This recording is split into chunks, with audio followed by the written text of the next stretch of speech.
పీఠాపురం బహిరంగ సభలో deputy CM Pawan Kalyan ఆసక్తికర వ్యాఖ్యలు. ఏపీ అసెంబ్లీ ఎన్నికల్లో తనను బంపర్ మెజార్టీతో గెలిపించిన పీఠాపురం నియోజకవర్గానికి డిప్యూటీ సీఎం జనసేన అధినేత పవన్ కళ్యాణ్ తొలిసారి వెళ్లారు. బుధవారం సాయంత్రం అక్కడ జరిగిన వారాహి బహిరంగ సభలో ఆయన ఆసక్తికర వ్యాఖ్యలు చేశారు. పీఠాపురం ప్రజలు తనని ఎమ్మెల్యేగా గెలిపించారని, తాను కోరుకొని డిప్యూటీ సీఎం పదవి వచ్చేలా చేశారని అన్నారు. నా విజయాన్ని మీకే అంకితం చేస్తున్నా. దేశ రాజకీయ చరిత్రలో ఇంత ఘన విజయం ఎవరూ సాధించలేరు. ఈ ఘన విజయానికి నాంది పలికింది ఇక్కడి నుంచే అని అన్నారు. మొట్టమొదటి మీటింగ్లో నాకు లంచాలు అవసరం లేదు, మిమ్మల్ని ఎవరిని డబ్బులు అడగను, నేను ఈ కాంట్రాక్ట్ ఎవరికి ఇస్తున్నారని అడగను, కానీ నేను అడిగేదల్లా ఇచ్చిన కాంట్రాక్టర్ సవ్యంగా పనిచేస్తాడా లేదా అదొకటి అడుగుతున్నాను.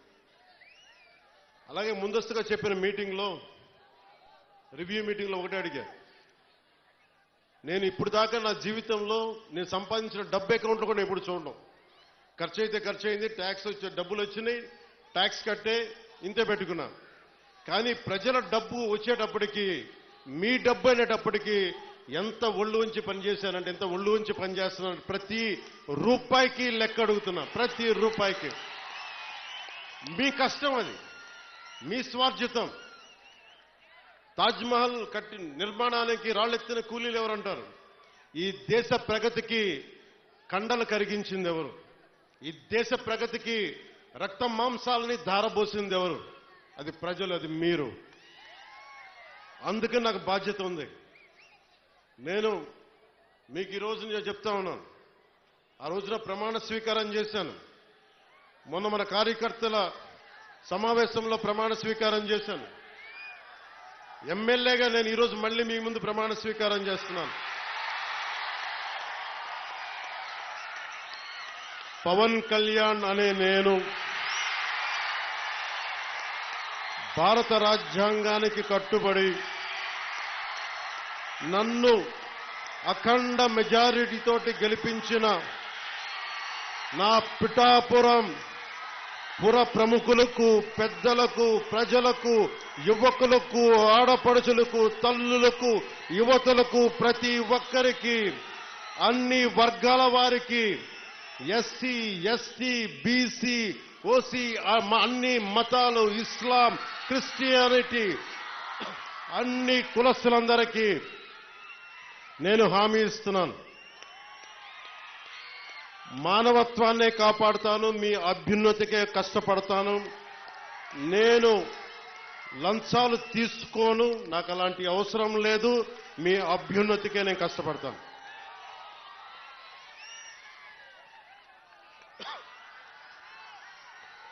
నేను చాలా రోజుల నుంచి మీకు చెప్తా ఉన్నా,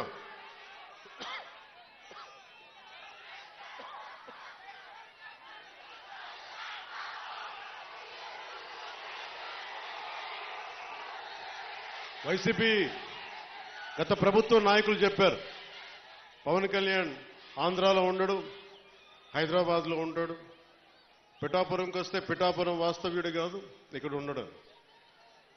నేను ఈ రోజున పిఠాపురం వాస్తవ్యుడిగా, సంపూర్ణ వాస్తవ్యుడిగా మారాను. ఎలా ఇందాకే ఒక రిజిస్ట్రేషన్ పేపర్ సంతకం పెట్టి ఒక 3 ఎకరాలు కొని ఇప్పుడే సంతకాలు పెట్టి వచ్చాను, రిజిస్ట్రేషన్ చేసి వచ్చాను. ఆ మాట చెప్పడానికి లేట్ అయింది రావడానికి. నాకు ఒక్కటే, నేను మీకు గాజువాక సమగ్ర అభివృద్ధికి కావలసిన ప్రణాళికను సిద్ధం చేస్తున్నట్లు ఎమ్మెల్యే పల్లా శ్రీనివాసరావు తెలిపారు. ఈ మేరకు గాజువాక జోనల్ కార్యాలయంలో వివిధ వార్డుల కార్పొరేటర్లు, ఆయా శాఖల అధికారులతో ఆయన తొలిసారిగా సమీక్ష నిర్వహించారు. విద్యుత్, తాగునీరు, పార్కులు, డ్రైనేజీ వ్యవస్థ, క్రీడా మైదానాలు, రోడ్లు తదితర అంశాలపై 2.5 గంటల పాటు సమీక్ష జరిపారు. అనంతరం ఆయన మీడియాతో మాట్లాడుతూ గాజువాకను రాష్ట్రంలోనే ఆదర్శ నియోజకవర్గంగా తీర్చిదిద్దాలనే లక్ష్యంతో తాను పనిచేస్తానని తెలిపారు. శాఖలన్నింటినీ సమన్వయపరిచి అభివృద్ది కార్యక్రమాలు దశలవారీగా చేపడతామని తెలిపారు. వ్యవస్థలన్నింటినీ ప్రక్షాళన చేయడం ద్వారా అభివృద్ది అన్నది మరింతగా మెరుగుపడుతుందన్నారు. జోనల్ కమిషనర్ బంటు సన్యాసినాయుడు, జీవీఎంసీ అధికారులు పాల్గొన్నారు. నమస్కారం. ఈరోజు మరి జీవీఎంసీ జోన్ 6 ఆఫీస్లో మరి జోనల్ కమిషనర్ గారు ఆధ్వర్యంలో 19 వార్డులు ఈ జోన్లో ఉన్నటువంటి కార్పొరేట్స్ అందరితోని అధికారులతోని జీఎంసీ అధికారులతో రివ్యూ పెట్టుకోవడం జరిగిందండి. ముఖ్యంగా గ్రౌండ్స్కి సంబంధించి అంటే ప్రయారిటీ నా దృష్టిలో కొన్ని ప్రయారిటీ పెట్టుకొని వాటిని త్వరితగతిన పూర్తి చేయాలని కొన్ని ఇన్స్ట్రక్షన్స్ ఇవ్వడం జరిగిందండి. ఇందులో ఏదైతే ప్లే గ్రౌండ్స్ పిల్లలు ఆడుకోవడానికి సంబంధించి ఆ గ్రౌండ్స్ని త్వరితగతిన పూర్తి చేయాలని చెప్పి కొన్ని గ్రౌండ్స్ మేము గతంలో ఐడెంటిఫై చేసాం. ఆ గ్రౌండ్స్ అన్నీ కూడా పూర్తి చేయాలని చెప్పేసి దాని మీద మరి ఇన్స్ట్రక్షన్స్ ఇవ్వడం జరిగింది, రివ్యూ చేసుకోవడం జరిగింది. దానికి కావాల్సిన బడ్జెట్ శాంక్షన్ ఏ విధంగా చేయాలనే దాని మీద పూర్తిస్థాయి డిస్కషన్ చేసుకున్నాం. దాని తర్వాత కొన్ని చెరువులు ఉన్నాయి, వాటికి దాన్ని పరిరక్షించి వాటికి వాకింగ్ ట్రాక్ అంతా వేయడానికి కూడా మరి ఇన్స్ట్రక్షన్స్ ఇవ్వడం జరిగింది. అలాగే ఎక్కువగా మనకి ఈ లైటింగ్ ప్రాబ్లం ఉంది. లైటింగ్ ప్రాబ్లం మీద కూడా ఇప్పుడున్నటువంటి కాంట్రాక్ట్ పద్ధతి ఏదైతే ఉందో అది బాగలేదు, దాని మీద రివ్యూ చేయాలి, గవర్నమెంట్ నిర్ణయాలు తీసుకోవాలని చెప్పేసి మరి నా దృష్టికి కొన్ని తీసుకురావడం జరిగింది. వాటి మీద కూడా ఈ డిస్ట్రిక్ట్ లెవెల్ ఆఫీసర్తో మాట్లాడి ఈ లైటింగ్ సమస్య తీరేటట్టుగా మన వాటి మీద కూడా పూర్తిగా డిస్కస్ చేయడం జరిగిందని చెప్పి తెలియజేస్తున్నాను. ఇదే కాకుండా మనకి హైవేకి ఆనుకొని సర్వీస్ రోడ్స్, ఎందుకంటే ఎక్కువగా ట్రాఫిక్ ఎక్కువగా పెరుగుతుంది కనుక గాజువాక నుంచి లంకిలపాలెం వరకు కూడా సర్వీస్ రోడ్స్ని వెంటనే ప్రిపేర్ చేయమని చెప్పేసి వాటి మీద కూడా మరి ఇక్కడ డిస్కస్ చేయడం జరిగిందని చెప్పి తెలియజేస్తున్నామండి. అలాగే టిడ్కా హౌసింగ్ మీద కూడా ఎవరైతే లబ్ధిదారులు ఉన్నారో మొదట్లో 2019లో ఇచ్చినటువంటి లబ్ధిదారులు వాళ్ళకి ఇచ్చినటువంటి సర్టిఫికేట్స్ ఉన్నాయి, మేము ఇచ్చాం, ప్రొసీడింగ్స్ ఇచ్చాం. సర్టిఫికేట్స్ అంటే ఆ ప్రొసీడింగ్స్ని మరి హానర్ చేయాల్సినటువంటి అవసరం ఉంది. వాటి మీద కూడా రివ్యూ చేసామండి. అలాగే యూజీడీ ఒకటి. స్వరూపానందేంద్ర స్వామిపై దుష్ప్రచారం తగదు, విశాఖ బ్రాహ్మణ సంఘం నేతలు హితవు. స్వార్థపరమైన రాజకీయ దురుద్దేశాలతో హిందూ మత స్వాములపై దుష్ప్రచారం తగదని విశ్వ హిందూ పరిషత్ విహెచ్పి నేత విజయ్ శంకర్ ఫనీ హితవు పలికారు. డాబా గార్డెన్స్ విజేఎఫ్ ప్రెస్ క్లబ్లో బుధవారం పెందుర్తి బ్రాహ్మణ సంక్షేమ సంఘం ఆధ్వర్యంలో నిర్వహించిన మీడియా సమావేశంలో ఆయన మాట్లాడుతూ ఇటీవల కొంతమంది స్వామీజీల వైఖరి వల్ల బ్రాహ్మణ వ్యవస్థకు ఇబ్బందులు ఏర్పడుతున్నాయని ఆవేదన వ్యక్తం చేశారు. స్వాముల మీద దుష్ప్రచారం తగదని హితవు పలికారు. స్వాములంటే సర్వసంగ పరిత్యాగం చేసేవారని ఆయన గుర్తు చేశారు. కాగా క్రైస్తవులు మసీదుల్లో జరిగే వ్యవహారముల మీద ఎవరూ రోడ్డెక్కడం లేదన్నారు. కాషాయం ముసుగులో అజెండా అంటూ రాద్ధాంతం చేయడం తగదన్నారు. కొందరు స్వామీజీల తీరు మారకుంటే అన్ని వర్గాల కులాలు వారికి బుద్ధి చెబుతామని హెచ్చరించారు. నమస్కారం అండి, నా పేరు విజయ్ శంకర్ ఫణీంద్ర. ఈ రోజున ఒక కాషాయం కోసం, హిందూ ధర్మం కోసం పోరాటాలు చేసేటువంటి మేము ఈ రోజున కాషాయం కోసమే వాళ్ళు చేస్తున్న తప్పిదాల కోసం మాట్లాడవలసిన పరిస్థితి, దుస్థితి వచ్చింది అంటే చాలా బాధాకరం. అందులో ముఖ్యమైనటువంటి విషయం ఈ రోజున ఏదైతే ఉందో, ఈ శ్రీనివాసానంద స్వామీజీ వారి యొక్క అంతర్గత విభేదాలతోటి వేరే స్వరూపానంద స్వామీజీ వారి మీద వాళ్ళ మధ్యన ఉన్నటువంటి సరైనటువంటి పొంతన లేకపోవడంతో ఈ రోజున ఈ యొక్క హిందూ పీఠాలు కానీ మఠాలు కానీ సీజ్ చేయమని ఆయన బహిరంగంగా ఒక మాట్లాడడం అనేది ఒక దుస్థితి, చాలా బాధాకరం. అయ్యా శ్రీనివాసానంద స్వామీజీ వారు మిమ్మల్ని సూటిగా అడుగుతున్నాం. ఫస్ట్ థింగ్, మఠము, పీఠము, సాధువు అనే దానికి ఫస్ట్ మీరు తేడా తెలుసుకోవాలా. మఠాధిపతులు కానీ పీఠాధిపతులు కానీ అంటే శంకరాచార్యులు గారి తాలూకు ఆచార్య నుంచి వచ్చినటువంటిది ఏంటంటే ఈ సనాతన ధర్మాన్ని, హిందూ ధర్మాన్ని, ఈ యొక్క వివిధ సంస్కృతులు, వివిధ కులాలలో ఉన్నటువంటి ఒక ధర్మం, హిందూ ధర్మాన్ని ముందుకు తీసుకెళ్లే విధంగా పీఠాలని డెవలప్మెంట్ చేసుకుంటూ ముందుకు వెళ్ళాలా. ఆయన యొక్క ఎజెండాలో కూడా, ఆయన తిరిగినటువంటి పరిస్థితుల్లో కూడా ఎక్కడైనా సరే కూడా హిందూ సాంప్రదాయాలకు సంబంధించినటువంటి పీఠాలు ముందుకు వెళ్లాల్సిన బాధ్యత ఉంది అని చెప్పేసి ఆయన తెలియజేశారు. దానిలో భాగంగానే ఈ రోజున దేశంలో కానీ రాష్ట్రాల్లో కానీ వివిధ పీఠాలు అనేది ఏర్పడడం అనేది చాలా సంతోషకరం. కానీ ఎక్కడా లేనటువంటి దుస్థితి ఎక్కడంటే ఈ ఆంధ్ర రాష్ట్రంలోనే ఉంది. ఈ రోజున ఒక కాషాయానికి పడినటువంటి ఒక కాషాయం మీద, ఆ యొక్క ఆస్తుల మీద సీజ్ చేయమన్నారు. అయ్యా ఒక మాట, ఈ పీఠాలకి ప్రభుత్వాలు ఇవ్వకపోతే ఎవరిస్తారు? ప్రభుత్వాలు చెప్పండి? ఆ సనాతన ధర్మాన్ని డెవలప్మెంట్ చేసేదే ప్రభుత్వాలు. అది రాజరికం నుంచి వస్తున్నటువంటి విషయం. ఒకప్పుడు ఆ రాజరికం నుంచినటువంటి విషయాలు ఇవన్నీ కూడాను ఈ ప్రభుత్వాలు ఇవ్వకపోతే ఎవరిస్తారు? అంటే ఈ దేవస్థానం భూముల్లో ప్రభుత్వాలు మటుకు అన్ని రకాలైనటువంటి కార్యకలాపాలు చేయొచ్చు, అక్రమ కట్టడాలు కట్టచ్చు, దేవస్థానం భూములు ట్యాంపరింగ్ చేసి, విత్ లైవ్ నేను చెప్తున్నా, ట్యాంపరింగ్ చేసి ప్రభుత్వాలకు అనుగుణంగా వాళ్ళ రాజకీయ లబ్ధుల కోసం వివిధ రకాలుగా అన్యమతస్తులకు ఇవ్వచ్చు. కానీ ఒక ప్రభుత్వము ఒక మఠానికో పీఠానికి ఇస్తే అది తప్పు అయిపోయిందా? ఎంత ఘోరం అంటది. ఆ పీఠంలో ఎన్ని రకాలైనటువంటి కార్యకలాపాలు జరుగుతాయి, ఆ పీఠంలో ఎంత సనాతన ధర్మం ముందుకెళ్తుంది, దేవాలయాలు, హోమాలు, యజ్ఞాలు, గోశాలలు, అన్ని వర్గాలు అన్ని కులాల వారు వచ్చి ఆ పీఠాలలో. హోం, రెవెన్యూ, ఆర్థిక శాఖలు తీసుకోమని నన్ను అడిగారు పవన్. 5 కోట్ల మంది ప్రజలు కొద్ది మందికి భయపడతారా? అసెంబ్లీకి ఎలా అడుగు పెడతారో అని అన్నారు. ఆ విషయాన్ని నేను సీరియస్గా తీసుకోలేదు, మీరు తీసుకున్నారు. హోం, రెవెన్యూ, ఆర్థిక శాఖలు తీసుకోమని నన్ను అడిగారు. కష్టమైన క్లిష్టమైన ప్రజల కోసమే పంచాయతీరాజ్ శాఖని తీసుకున్నా.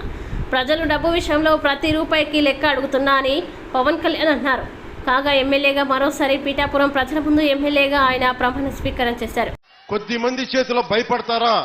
ఐపీఎస్లు, ఐఏఎస్లు, అధికార యంత్రాంగం భయపడిపోయే పరిస్థితుల్లో నేను బయటకు వచ్చి నిలబడితే, అన్నా నీతో పాటు మేము ఉన్నామని మా తల్లులు, మా అక్క చెల్లెలు, మా ఆడపడుచులు, మా వీర మహిళలు రౌడీలకు ఎదురొచ్చారు, కేసులు పెట్టించుకున్నారు, అటెంప్ట్ టు మర్డర్ కేసులు కూడా పెట్టేశారు.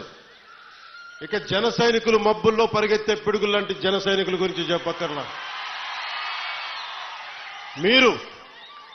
మీరు ధైర్యం ఇస్తే, కొత్త తరమే ఇంత పోటీ చేస్తున్నప్పుడు అనుభవం ఉన్న మన తరం ఎంత పోటీ చేయాలని తెలుగుదేశం నాయకులు బయటకు వచ్చారు.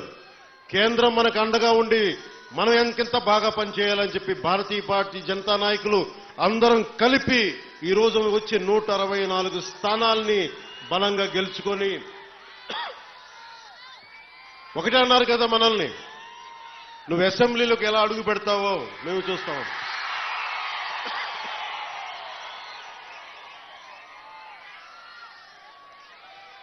నువ్వు అసెంబ్లీలోకి ఎలా అడుగు పెడతావు, నువ్వు అసెంబ్లీ గేటును కూడా తాకలేవన్నారు. నేను ఎంత సీరియస్గా తీసుకున్నా నాకు తెలియదు, నేను విన్నా వదిలేశాను. కానీ మీరు ఇచ్చిన విజయం పిఠాపురంలో మీరు చాలా సీరియస్గా తీసుకున్నారు. మా వర్మ గారు చెప్పారు, గేటు నెట్టుకొని రావడం కాదు, బద్దలు కొట్టుకొని వస్తాడు పవన్ కళ్యాణ్. మా వర్మ గారు చెప్పిన ఆ వ్యాఖ్యలే, ఆ ప్రొఫెసీయే నిజమైంది ఈరోజు. మరి నాకు ఇంత ఘన విజయం ఇచ్చిన మీకు నేను ఎంత రుణగ్రస్తుణ్ణి. కన్నీరు తుడవలేని అధికారం ఎందుకు, నేను ఎప్పుడు చెప్తా ఉంటా. నేను మీకు కష్టమైన క్లిష్టమైన పంచాయతీరాజ్ శాఖనే తీసుకున్నాను. చాలా మంది అడిగారు హోంశాఖ తీసుకోండి, లేదంటే ఫైనాన్స్ తీసుకోండి, లేదంటే రెవెన్యూ, ఇట్లాంటివన్నీ మాట్లాడుతున్నా నాకేమొద్దు. ఈ రోడ్డు గ్రామ స్వరాజ్యం కోసం బాపూజీ కలలు కన్నారు. ఆ కలలు నెరవేర్చడం కోసం నేను పంచాయతీరాజ్ శాఖ తీసుకున్నా. అమరావతిలో ఏ ఒక్కరికి అన్యాయం జరగనివ్వం సీఎం చంద్రబాబు. రాజధాని కోసం అమరావతిలో భూమి ఇచ్చిన ఏ ఒక్క రైతుకు అన్యాయం జరగనీయమని ఆంధ్రప్రదేశ్ ముఖ్యమంత్రి నారా చంద్రబాబు నాయుడు స్పష్టం చేశారు. రాజధాని కోసం 53,748 ఎకరాల భూమి అందుబాటులో ఉందని వివరించారు. 8,278 ఎకరాల భూమిని మానిటైజేషన్ కోసం ఉంచామని స్పష్టం చేశారు. అమరావతి రాజధాని భూములపై బుధవారం నాడు ఆయన శ్వేతపత్రం విడుదల చేశారు. గత ముఖ్యమంత్రి జగన్ ప్రజలను మోసం చేశారని సీఎం చంద్రబాబు వివరించారు. రాజధాని మధ్యన ఉండాలి అని అన్నారు. అమరావతిలో ఇల్లు కట్టి అందరినీ నమ్మించాడు. సింగపూర్ క్యాపిటల్ రీజియన్ కాన్సెప్ట్ తర్వాత capital city, seed capital master plan ఇచ్చారు. 9 నగరాలతో రాజధాని నిర్మాణం ఉండాలని భావించాం. ప్రపంచ బెస్ట్ లివేబుల్ సిటీగా అమరావతిని చేర్చాలని అనుకున్నాం.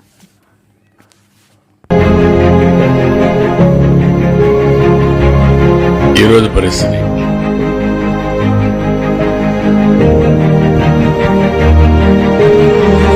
Judges quarters. ఇవి ఈరోజు పరిస్థితి.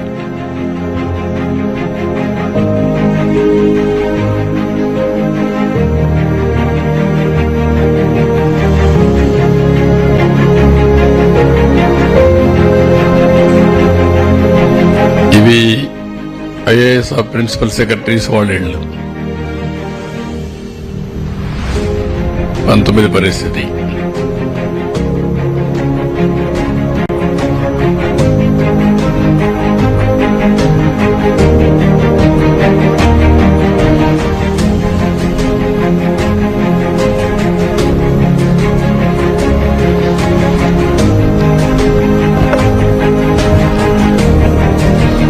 ఇది ఆ బిల్డింగ్స్ ఆ పరిస్థితి. ఇప్పుడు కరతుమ్మ.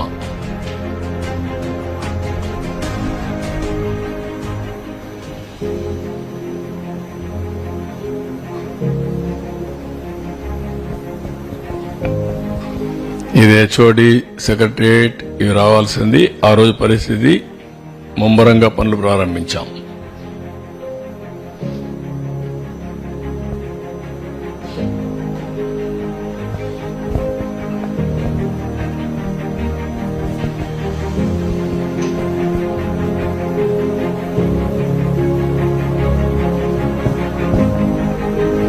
ఈరోజు పరిస్థితి మొత్తం కరతుమ్మ.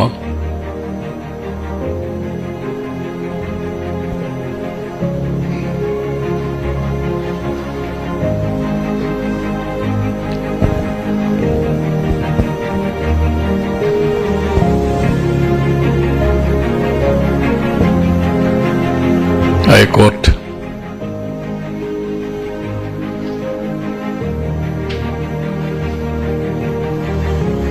అన్ని కూడా ఐకానిక్ బిల్డింగ్స్, ఫ్యూచరిస్టిక్. ఒక నగరం ఏ విధంగా ఉండాలి భవిష్యత్తులో మనం ఆలోచించాం. Non gazetted officers. 19లో బ్రిస్క్ గా పనులు జరగడం.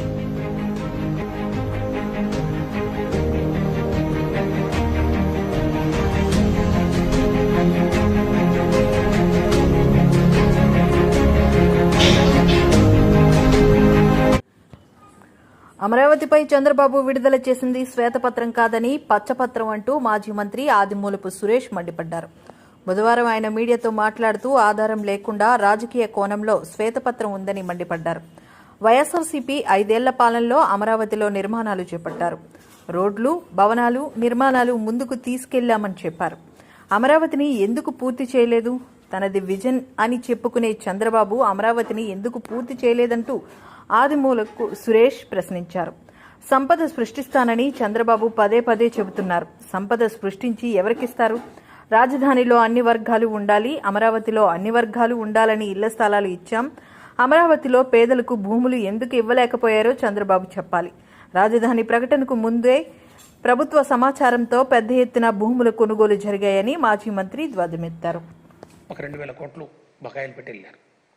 ఈ 5,000 కోట్లు కూడా వాళ్ళు ఏదైతే తీసుకురావడం జరిగిందో అవి కూడా అన్ని అప్పులు తీసుకొచ్చారు.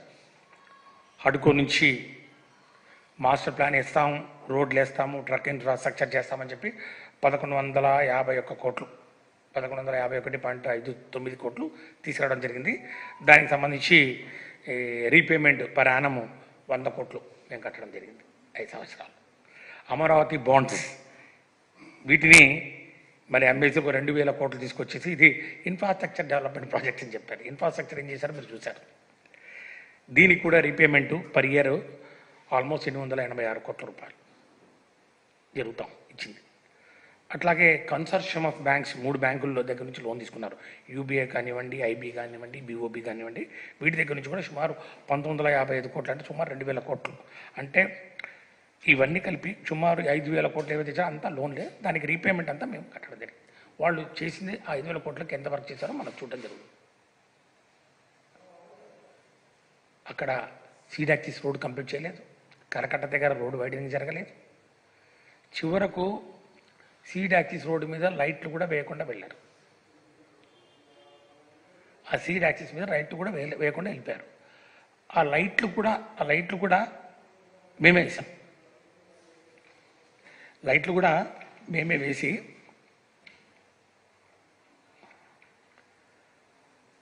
అది మొత్తం పూర్తి చేస్తే సుమారు దానికి ఒక 10 కోట్ల వరకు అయింది. 8,50,00,000 ఎంత మొత్తం వేసి దానికి లైట్లు స్ట్రీట్ అన్నీ వేసేసి దాని దగ్గరికి ఎక్కడికి ఆ స్ట్రీట్ యాక్సిస్ రోడ్ పూర్తి చేయడం జరిగితే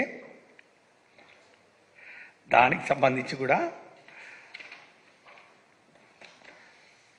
ముఖ్యమంత్రి గారి ప్రమాణ స్వీకారం రోజున ఈనాడు పేపర్లో ఒక ఫోటో వేశారు.